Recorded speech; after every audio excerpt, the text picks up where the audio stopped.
Assalamualaikum warahmatullahi wabarakatuh. Kami dari kelompok 5 Tafsir Tarbawi kelas PAI 4E yang beranggotakan Rian Zuangsyah, dan yang kedua ada saya sendiri Siti Eldira Nadine, dan yang terakhir ada Siti Nurlailatul Hayati. Kelompok 5 akan mempresentasikan tafsir Tarbawi yang berkaitan dengan anak didik atau murid, yang tentunya terdapat di dalam kajian Quran Surah Asy-Syu'ara ayat 214, dan yang kedua dalam kajian Quran Surah At-Tahrim ayat 6, dan yang terakhir terdapat dalam kajian Quran Surah An-Nisa ayat 9. Baik, langsung saja ke pemateri yang pertama, yaitu tentang kajian Quran Surah Asy-Syu'ara ayat 214 yang akan dipresentasikan oleh Rian Zuangsyah. Kepadanya saya persilahkan. Baik, saya di sini Rian Zuangsyah dengan NIM 1202020202135. Di sini saya akan menjelaskan materi yang pertama mengenai Quran surat Asy-Syu'ara ayat 214. A'udzubillahi minasyaitonirrajim. Bismillahirrahmanirrahim. Wa anzir 'ashiratakal aqrabin. Yang artinya, dan berilah peringatan kepada kerabat-kerabatmu Muhammad yang terdekat. Terjemah berkata Quran surat Asy-Syu'ara ayat 214. Wa anzir, dan berilah peringatan, asyirataka, kepada kerabat-kerabatmu Muhammad al-aqrabin, yang terdekat. Kemudian penjelasan berikutnya yaitu asbabun nuzul Quran surat Asy-Syu'ara ayat 214. Allah memerintahkan Nabi Muhammad SAW agar menyampaikan ajaran agama Islam kepada para kerabatnya, dan menyampaikan janji dan ancaman Allah terhadap orang-orang yang mengingkari dan menyekutukannya. Dan Rasulullah SAW menjelaskan bahwa beliau datang untuk mengajak para kaum Bani Abdul Muthalib untuk menyembah Allah Subhanahu wa Ta'ala, dan sesungguhnya itu merupakan suatu kebaikan di dunia dan akhirat. Kemudian analisis isi kandungan Quran surat Asy-Syu'ara ayat 214. Pada Quran surat Asy-Syu'ara ayat 213, Allah Subhanahu wa Ta'ala memerintahkan agar umat manusia hanya menyembah kepada Allah. Lalu turunlah Quran Asy-Syu'ara ayat 244 ini, yaitu Allah memerintahkan Rasulullah untuk mengajarkan dan menyebarkan ajaran agama Islam kepada keluarga dan kerabatnya yang terdekat. Dan juga Nabi Muhammad SAW diperintahkan untuk menyampaikan ancaman dan janji Allah kepada orang-orang yang ingkar, tidak akan menyembah Allah dan tidak mau mengikuti ajaran agama Islam. Selain itu, Rasulullah juga diperintahkan untuk menyampaikan perintah kepada kerabat-kerabatnya yang terdekat. Adapun penjelasan berikutnya yaitu mengenai nilai-nilai pendidikan dalam Quran surat Asy-Syu'ara ayat 21, yaitu diantaranya yang pertama pendidikan keimanan, pendidikan nasihat, kemudian pendidikan keteladanan. Adapun pendidikan keimanan, yaitu seorang anak ketika dilahirkan ke dunia, yang pertama kali harus diajarkan kepadanya adalah mengenai keimanan. Iman adalah fondasi seseorang dalam mengarungi kehidupan. Anak baik bagaikan murid yang selalu haus dengan ilmu yang diajarkan orang tuanya. Tugas orang tua sebagai guru di atas hanyalah sedikit saja dari banyaknya tugas yang harus dilakukan oleh orang tua untuk mengajarkan ilmu kepada anaknya. Intinya, tugas orang tua menjadi guru untuk anaknya tidak akan pernah selesai sampai kapanpun. Adapun penjelasan yang kedua meliputi pendidikan nasihat, di mana di dalam Quran surat Asy-Syu'ara ayat 240 ini tidak hanya mengandung isi ajaran untuk menyampaikan peringatan kepada kerabat-kerabat terdekat, tetapi juga mengandung pendidikan nasihat antara guru dan murid. Interaksi antara guru dan murid di sekolah seharusnya tidak hanya menyangkut mata pelajaran tertentu saja. Guru juga harus memberikan nasihat-nasihat kepada muridnya. Adapun yang ketiga, pendidikan keteladanan. Kesimpulan dari Quran surat Asy-Syu'ara ayat 214 ini yaitu meliputi pelajaran dan ilmu yang bisa kita petik adalah dari sejatinya Rasulullah SAW menjadi teladan bagi kita umat manusia untuk saling mengingatkan dan memberikan peringatan, terutama pada kerabat terdekat, karena hubungan keluarga tidak dapat menyelamatkan seseorang dari ancaman Allah Subhanahu wa taala, melainkan hanya keimananlah yang dapat menyelamatkan seorang dari ancaman Allah Subhanahu wa taala. Sekian penjelasan dari saya kembalikan ke moderator. Terima kasih Rian Zuangsyah yang telah mempresentasikan materi kajian Quran Surah Asy-Syu'ara ayat 214 dengan begitu baik. Selanjutnya kita ke pemateri yang kedua, yaitu akan mempresentasikan kajian Quran Surah At-Tahrim ayat 6 yang akan dipresentasikan oleh Siti Nurlailatul Hayati. Kepadanya saya persilahkan. Baik, sebelumnya nama saya Siti Nurlailatul Hayati, NIM 12020200167. Di sini saya akan membahas Quran Surah At-Tahrim ayat 6. Bismillahirrahmanirrahim. Ya ayyuhalladzina amanu qu anfusakum wa ahlikum naran waquduhan nas wal hijaratu 'alaiha malaikatun gilazun shidadun la ya'sunallaha ma amarahum wa yaf'aluna ma yu'marun. Yang artinya, wahai orang-orang yang beriman, peliharalah dirimu dan keluargamu dari api neraka yang bahan bakarnya adalah manusia dan batu. Penjaganya malaikat-malaikat yang kasar dan keras, yang tidak durhaka kepada Allah terhadap apa yang Dia perintahkan kepada mereka dan selalu mengerjakan apa yang diperintahkan. Terjemah perkata Quran Surah At-Tahrim ayat 6. Ya ayyuha, wahai orang-orang yang allazina amanu, yang beriman, peliharalah anfusakum, diri kalian, wa ahlikum, dan keluargamu, naran, api neraka, waquduha, dan bahan bakarnya, annasu, manusia, wal hijarah, dan batu, 'alaiha, atasnya, malaikat, gilazun, yang kasar, shidadun, yang keras, la ya'suna, tidak mereka mendurhakai Allah, ma, apa, amarahum, diperintahkannya kepada mereka, wa yaf'aluna, dan mereka mengerjakan, ma yu'marun, mereka diperintahkan. Asbabun nuzul Quran Surah At-Tahrim ayat 6. Diriwayatkan bahwa ketika ayat ke-6 ini diturunkan, Umar bin Khattab radhiyallahu anhu bertanya kepada Rasulullah bahwasannya Umar bin Khattab dan sahabat-sahabat Rasulullah telah menjaga diri, tetapi bagaimana dengan keluarga mereka? Maka Rasulullah menjawab, larang mereka mengerjakan apa yang kalian dilarang mengerjakannya, dan perintahkan mereka untuk melaksanakan apa yang Allah perintahkan.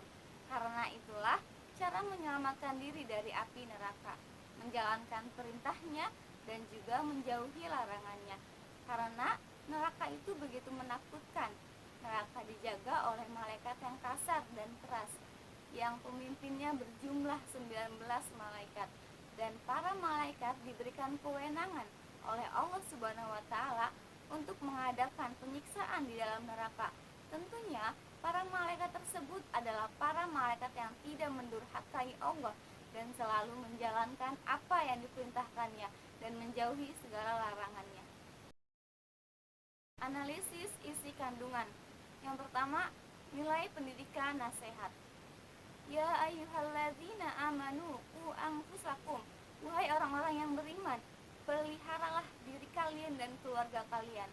Dalam tafsir Jalalain dan Ibnu Katsir terdapat nasihat bagi orang-orang yang beriman, bahwasannya orang-orang yang beriman harus memelihara diri sendiri dan juga keluarganya.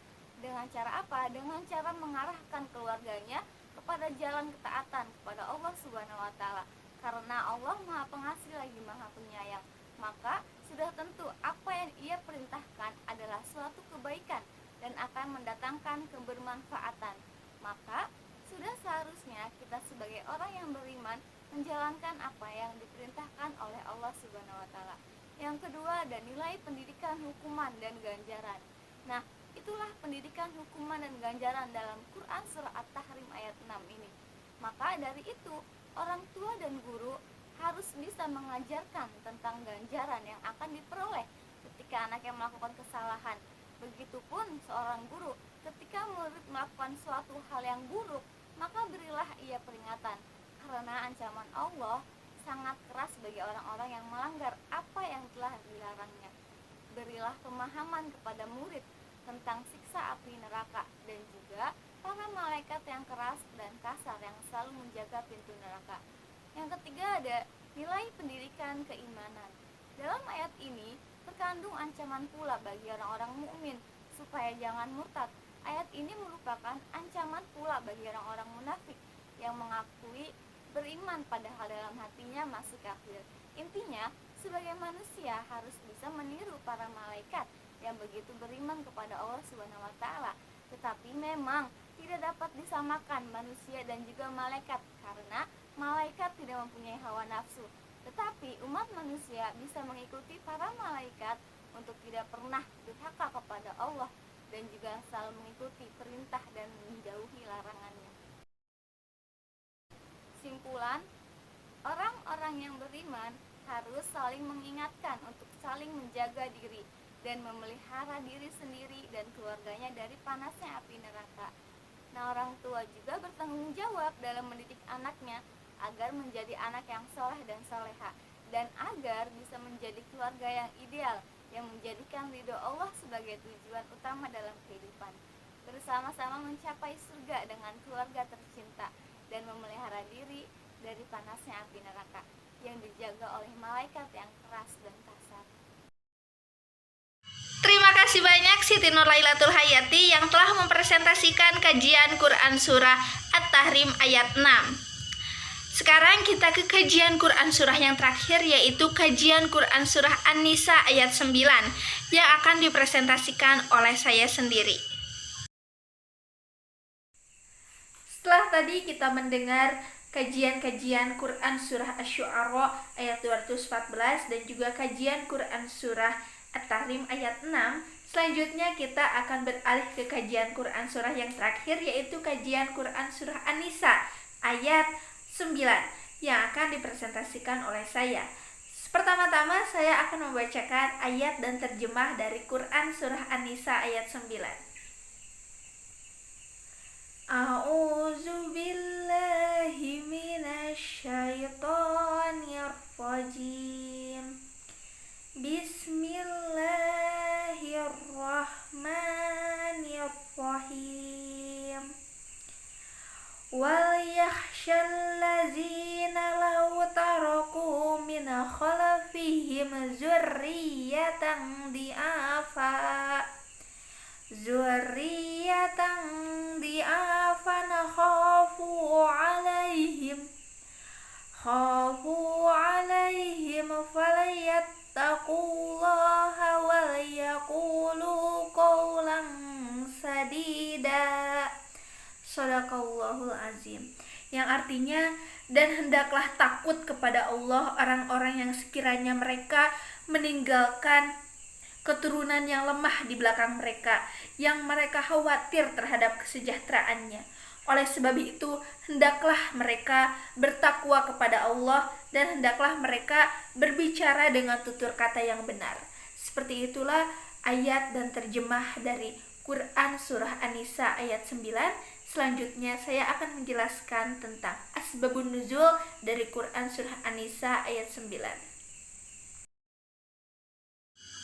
Lanjut kepada asbabun nuzul dari Quran Surah An-Nisa ayat 9.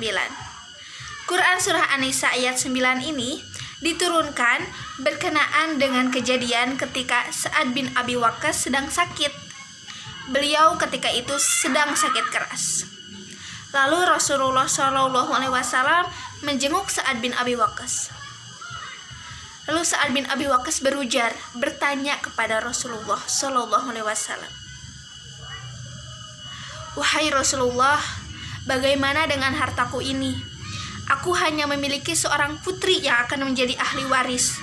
Apakah boleh jika hartaku aku sedekahkan sebanyak 2/3?" Lalu Rasulullah SAW menjawab, "Jangan."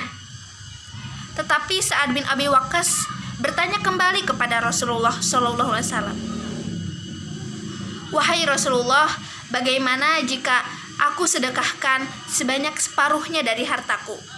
Lalu Rasulullah SAW pun menjawab, "Jangan." Seperti itu. Lalu Sa'ad bin Abi Waqqas bertanya kembali kepada Rasulullah, "Wahai Rasulullah, jika tidak boleh 2/3, separuh, apakah boleh 1/3-nya aku sedekahkan dari hartaku ini? Karena aku hanya memiliki seorang putri yang akan menjadi ahli waris." Dengan tegas kembali Rasulullah SAW menjawab, "Jangan." Kemudian Rasulullah SAW bersabda, "Sesungguhnya lebih baik meninggalkan ahli warismu dalam keadaan kaya daripada meninggalkan mereka dalam keadaan miskin yang meminta-minta." Seperti itu. Seperti itu asbabun nuzul dari Quran Surah An-Nisa ayat 9. Jadi Rasulullah SAW menegaskan bahwa lebih baik meninggalkan orang yang ditinggalkan ketika telah meninggal nanti, yaitu dalam keadaan kaya, dibandingkan meninggalkan orang yang ditinggalkan dalam keadaan miskin. Dan juga orang yang ditinggalkan terpaksa untuk meminta-minta karena terlantar setelah ditinggalkan orang yang berwasiat tersebut. Maka dari itu ketika membuat wasiat, hendaknya wasiat itu dipikirkan matang-matang dalam keadaan bertakwa kepada Allah SWT, tentunya untuk mengharap ridho Allah, agar wasiat tersebut bisa bermanfaat untuk orang yang telah ditinggalkan nanti. Jangan sampai wasiat tersebut malah membawa mudorot untuk orang yang ditinggalkan. Orang yang ditinggalkan sampai terlunta-lunta, sampai meminta-minta kepada orang lain, saking tidak mempunyai harta, karena harta yang orang yang meninggal punya itu telah disedekahkan sepenuhnya, seperti itu. Dan juga misalkan ketika ada orang yang berwasiat di depan banyak orang, maka ketika si wasiat tersebut ternyata lebih banyak membawa dampak mudorot kepada orang yang ditinggalkan, maka orang yang mendengar wasiat tersebut perlu memberikan nasihat, perlu memberikan petunjuk kepada orang yang berwasiat tersebut agar mempertimbangkan kembali, agar mengubah kembali wasiatnya untuk kebermanfaatan orang-orang yang ditinggalkan nanti. Karena sudah seharusnya orang yang berwasiat itu khawatir jika meninggalkan orang-orang yang ditinggalkan itu generasinya lemah dan juga dalam keadaan yang terlunta-lunta, meminta-minta, tidak punya harta, seperti itu. Baik, sekarang saya akan menjelaskan tentang analisis isi kandungan dari kajian Quran Surah An-Nisa ayat 9. Jadi yang pertama, di dalam Quran Surah An-Nisa ayat 9 ini dijelaskan tentang tanggungan orang tua dalam mendidik anak sejak usia dini. Ditegaskan oleh Allah Subhanahu wa Ta'ala bahwa orang tua itu harus khawatir jika meninggalkan anak-anaknya atau generasinya dalam keadaan yang lemah. Maka dari itu orang tua harus berupaya mewujudkan generasi yang berkualitas agar tidak melahirkan generasi-generasi yang lemah seperti itu. Di dalam ayat Quran Surah An-Nisa ayat 9 ini juga dijelaskan tentang bagaimana seseorang yang dititipi atau diwasiati anak yatim harus bisa berlaku adil kepada anak kandungnya dan juga anak yatim tersebut. Tentunya orang yang mengurus anak yatim perlu didasari dengan rasa ikhlas dan juga tujuannya untuk mengharapkan ridho Allah Subhanahu wa Ta'ala. Karena tidak main-main, pahalanya begitu besar untuk orang-orang yang menyayangi dan mau merawat anak yatim. Contoh kecilnya yaitu perlakuan yang sama itu ketika si orang tua tersebut memanggil anak kandungnya dengan sebutan sayang, maka dari itu harus sama perlakuannya terhadap anak yatim, harus sama-sama memanggil sayang agar si anak yatim tersebut juga merasa diperlakukan secara adil oleh orang tersebut, seperti itu, oleh orang yang merawat ia tersebut. Tentunya untuk melahirkan generasi yang berkualitas ini, orang tua sejak dini itu perlu mempersiapkan yang namanya tabungan untuk anak-anaknya, terutama dalam soal pendidikan. Jadi ketika ada suatu hal yang tidak diinginkan, anak-anak tersebut dapat meneruskan mengenyam pendidikan, baik misalkan ditinggalkan oleh orang tuanya sejak SD tetapi orang tuanya mempunyai tabungan, maka dari itu si anak tersebut dapat meneruskan pendidikannya gitu ke jenjang SMP, ke jenjang SMA, sampai nanti ke jenjang perguruan tinggi, yang tentunya untuk apa? Untuk tujuan utamanya yaitu untuk berupaya mewujudkan generasi yang berkualitas, bukan generasi yang lemah, seperti itu.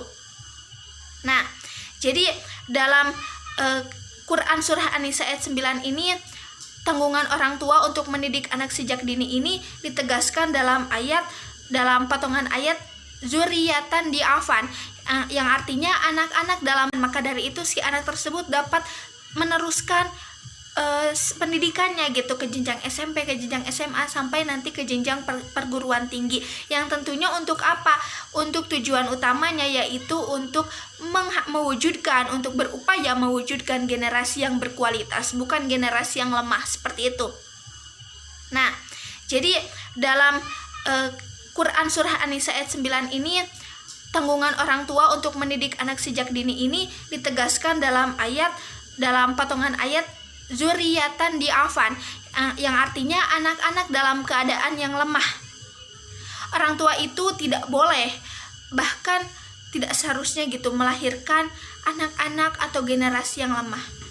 Orang tua dari sejak anak berusia dini harus berupaya mewujudkan generasi-generasi yang berkualitas dari segala aspek kehidupan. Ketika di sekolah nanti, murid yang memiliki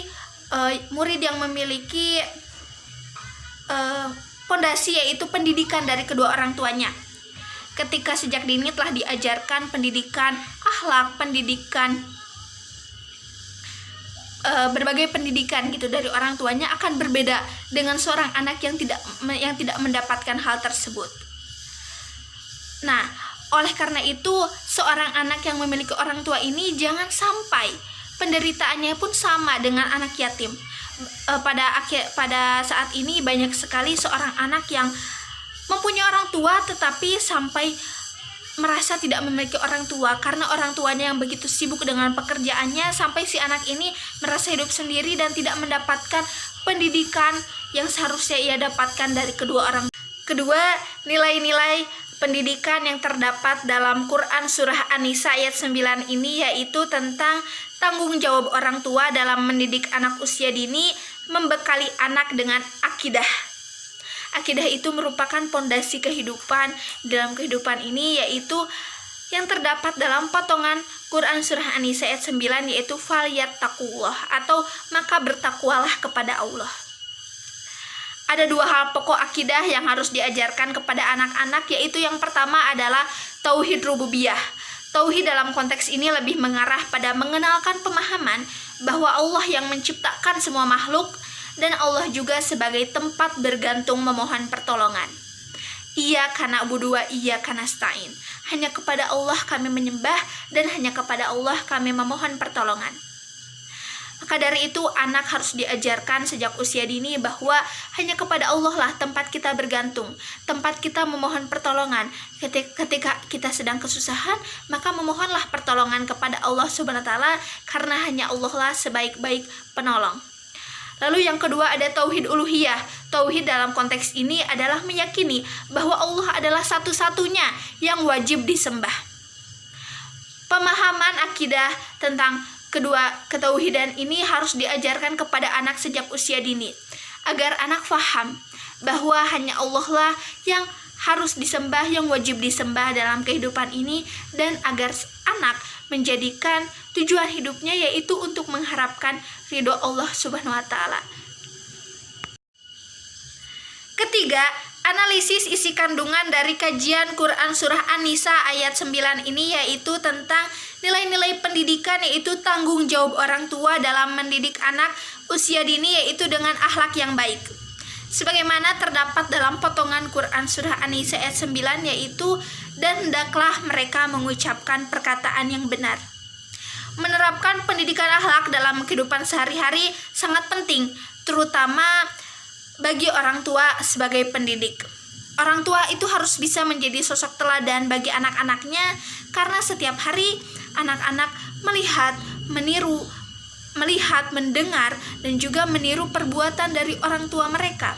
Jika orang tua si anak itu memiliki akhlak yang baik, maka insya Allah si anak pun akan memiliki akhlak yang baik. Karena anak tersebut telah memiliki role model dalam kehidupannya, yaitu orang tuanya sendiri. Orang tua yang telah mengajarkan mendidik akhlak yang baik sejak usia dini. Contoh mendidik akhlak yang baik yaitu sejak usia dini, yaitu dengan mengajarkan si anak untuk selalu berkata jujur. Walaupun jujur itu pahit, tetapi jujur itu merupakan fondasi utama dalam kehidupan. Ketika seseorang selalu berkata jujur, maka kehidupannya pun akan diiringi oleh rasa tenang. Nah, maka dari itu si anak sejak usia dini harus dibiasakan untuk berkata jujur. Dan contohnya, misalkan anak didik atau murid jika dibiasakan untuk berkata jujur, ia akan selalu berkata jujur kepada gurunya. Dan juga insya Allah orang yang jujur itu akan menjadi orang yang amanah. Ketika diberi tugas oleh gurunya, murid tersebut akan mengerjakan dengan baik apa yang diperintahkan oleh gurunya. Seperti itulah penjelasan yang telah saya sampaikan, yaitu tentang ayat dan terjemah, asbabun nuzul, dan juga analisis isi kandungan dari kajian Quran Surah An-Nisa ayat 9. Sekarang saya akan menyimpulkan tentang penjelasan-penjelasan yang telah saya paparkan tadi, bahwasanya di dalam Quran Surah An-Nisa ayat 9 ini mengandung penjelasan bahwa ketika akan berwasiat maka harus diiringi dengan ketakwaan kepada Allah Subhanahu wa taala. Orang yang berwasiat harus memiliki rasa khawatir jika meninggalkan orang yang ditinggalkan tersebut dalam keadaan lemah seperti itu. Nah, jadi sebagai orang tua wajib berupaya untuk mewujudkan generasi yang berkualitas dari segala aspek kehidupan. Jangan sampai meninggalkan generasi yang lemah. Karena anak merupakan investasi bagi kedua orang tuanya, begitupun murid juga merupakan investasi bagi gurunya untuk mencapai surganya. Karena memiliki murid dan juga anak yang soleh dan solehah itu merupakan berkah yang luar biasa untuk menghantarkan orang tua di akhirat kelak untuk mencapai surganya Allah Subhanahu wa taala. Bagi orang-orang yang memiliki anak dan juga dititipi atau diwasiati anak yatim, maka harus memiliki perlakuan dan rasa khawatir yang sama terhadap anak kandungnya dan juga anak yatim, agar anak yatim tersebut merasa diperlakukan adil seperti itu. Nah, karena Rasulullah SAW bersabda bahwasanya orang yang menyayangi anak yatim di akhirat kelak akan bersama dengan dirinya seperti layaknya jari telunjuk dan jari manis. Sungguh mulianya orang-orang yang memuliakan anak yatim. Seperti itu kesimpulan dari kajian Quran Surah An-Nisa ayat 9. Tak terasa sampailah kita di akhir video. Terima kasih kepada Bapak dosen dan juga teman-teman yang telah menonton video ini sampai akhir. Mudah-mudahan kita mendapatkan manfaat dari video ini, yang tentunya video ini berisikan ilmu-ilmu kajian-kajian Quran Surah dari mulai Quran Surah Asy-Syu'ara ayat 214, Quran Surah At-Tahrim ayat 6, dan juga Quran Surah An-Nisa ayat 9, yang tentunya mudah-mudahan bermanfaat untuk kita. Baik, saya selaku moderator mewakili kelompok 5 memohon maaf apabila kelompok 5 dalam menyampaikan materi ini terdapat banyak kekurangan dan juga kesalahan. Kami mohon maaf. Sekali lagi terima kasih banyak. Wassalamualaikum warahmatullahi wabarakatuh.